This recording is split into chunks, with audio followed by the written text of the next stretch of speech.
আহোম ৰাজত্বৰ কালত ব্যৱহৃত মুদ্ৰাবোৰক কি কোৱা হয়?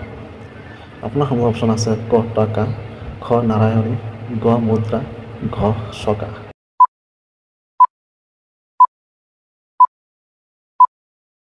ইয়াৰ সঠিক উত্তৰটো হ'ব ক টকা। লাচিত বৰফুকনৰ মৈদামৰ নাম কি?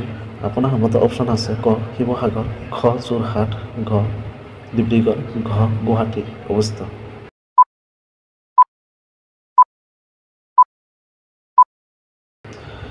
ইয়াৰ সঠিক উত্তৰটো হ'ব ক শিৱসাগৰ। অসমৰ প্ৰদেশ কংগ্ৰেছ কমিটিৰ প্ৰথম সভাপতি কোন আছিল? আপোনাৰ সন্মুখত অপশ্যন আছে ক কুলধৰ চলিহা, খ বিমলা প্ৰসাদ চলিহা, গ কনক চন্দ্ৰ শৰ্মা, ঘ কৃষ্ণনাথ শৰ্মা।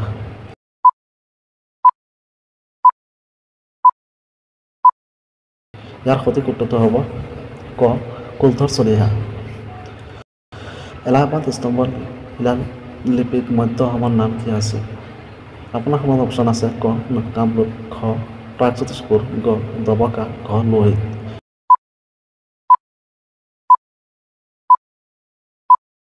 ইয়াৰ সঠিক উত্তৰটো হ'ব দবকা। প্ৰশ্ন নম্বৰ 5, কোনটো অসমৰ আটাইতকৈ ডাঙৰ মানৱ সৃষ্ট টেংক?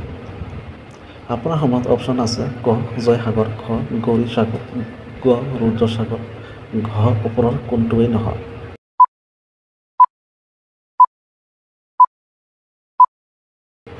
ইয়াৰ সঠিক উত্তৰটো হ'ব ক জয়সাগৰ। মাউণ্ট এভাৰেষ্ট আৰোহণ কৰা প্ৰথম অসমীয়া ব্যক্তিজন কোন আছিল? আপোনাৰ সন্মুখত অপশ্যন আছে ক মনীষী ডেকা, খ তৰুণ শইকীয়া, গ বিদ্যুৎ বৰা, ঘ অভিনন্দন বৰা।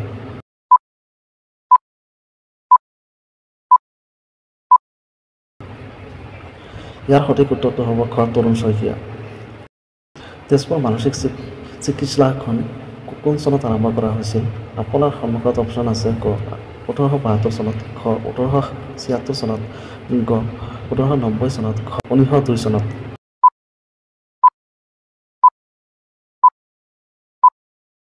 ইয়াৰ সঠিক উত্তৰটো হ'ব খ 1876 চনত। গুৱাহাটী উচ্চ ন্যায়ালয়ত প্ৰথমবাৰৰ বাবে লোক আদালত অনুষ্ঠিত হৈছিল। আপোনাৰ সন্মুখত অপশ্যন আছে ক 1887 চনত, খ 1988 চনত, গ 1990 চনত, ঘ 1991 চনত।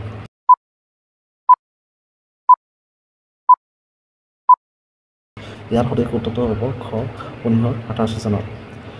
গুৱাহাটী উচ্চতম ন্যায়ালয়ৰ প্ৰথম অসমীয়া কোন আছিল? আপোনাৰ সন্মুখত অপশ্যন আছে ক S.K. দত্ত, খ F.C. পাঠক, গ হৰিৰাম ডেকা, ঘ C.P. সিনহা।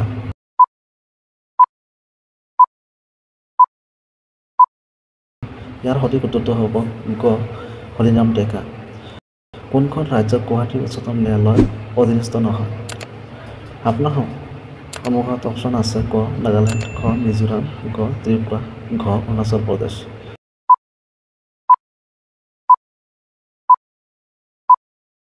ইয়াৰ সঠিক উত্তৰটো হ'ব গ ত্ৰিপুৰা। অসমৰ কোনখন জিলাত অসমীয়া শিক্ষাৰ সংখ্যাগৰিষ্ঠ বহুমুখী পোৱা যায়? আপোনাৰ সন্মুখত অপশ্যন আছে ক গোৱালপাৰা, খ নগাঁও, গ কাৰ্বি আংলং, ঘ শিৱসাগৰ।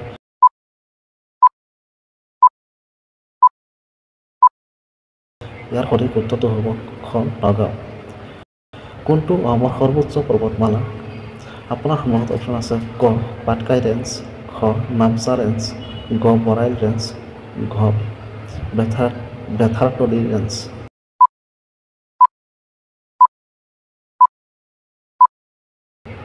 ইয়াৰ সঠিক উত্তৰটো হ'ব গ বৰাইল ৰেঞ্জ। কোনটো অসমৰ সৰ্বোচ্চ সিংহ? আপোনাৰ সন্মুখত অপশ্যন আছে ক নীলাচল সিংহ, খ লাইকে সিংহ, গ পাটকাই সিংহ, ঘ কান্দুৰী সিংহ।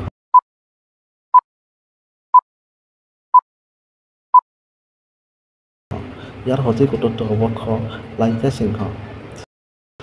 কোনগৰাকী অভিনেত্ৰীয়ে 2017 বৰ্ষৰ শ্ৰেষ্ঠ শিশু শিল্পীৰ ৰাষ্ট্ৰীয় চলচ্চিত্ৰ বঁটা লাভ কৰে?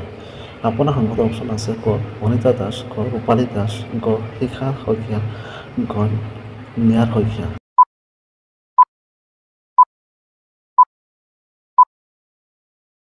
ইয়াৰ সঠিক উত্তৰটো হ'ব ক ভনিতা দাস। কোনটো প্ৰাণৰ অসমত ৰচিত হৈছিল? ক কালিকা প্ৰাণ, খ বৰুণ প্ৰাণ, গ বামন প্ৰাণ, ঘ সৰুৱা প্ৰাণ।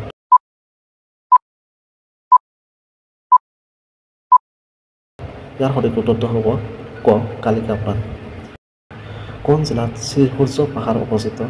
ক ধুবুৰী, খ গোৱালপাৰা, গ দৰং, ঘ চিৰাং।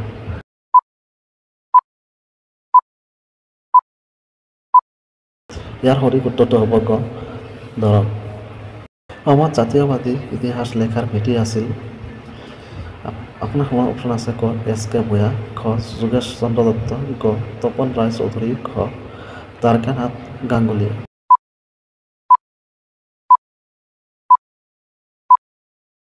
ইয়াৰ সঠিক উত্তৰটো হ'ব ক এছ.কে. ভূঞা। কোনটো দিনত অসমত গড় দিৱস হিচাপে পালন কৰা হয়? আপোনাৰ সন্মুখত অপশ্যন আছে ক ৩ জুলাইত, খ ১৯ আগষ্টত, গ ৫ ছেপ্টেম্বৰত, ঘ ২৯ অক্টোবৰত।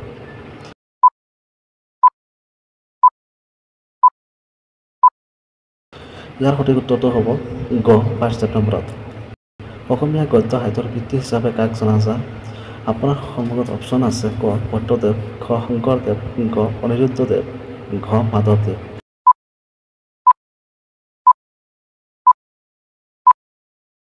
ইয়াৰ সঠিক উত্তৰটো হ'ব ক ভট্টদেৱ। ২০১৭ চনত ভূপেন হাজৰিকা বঁটা কোনে লাভ কৰিছিল? আপোনাৰ সন্মুখত অপশ্যন আছে ক হীৰেণ গোহাঁই, খ মোহেন বৰগোহাঁই, গ মাজাও, ঘ য়েছে দৰ্জী।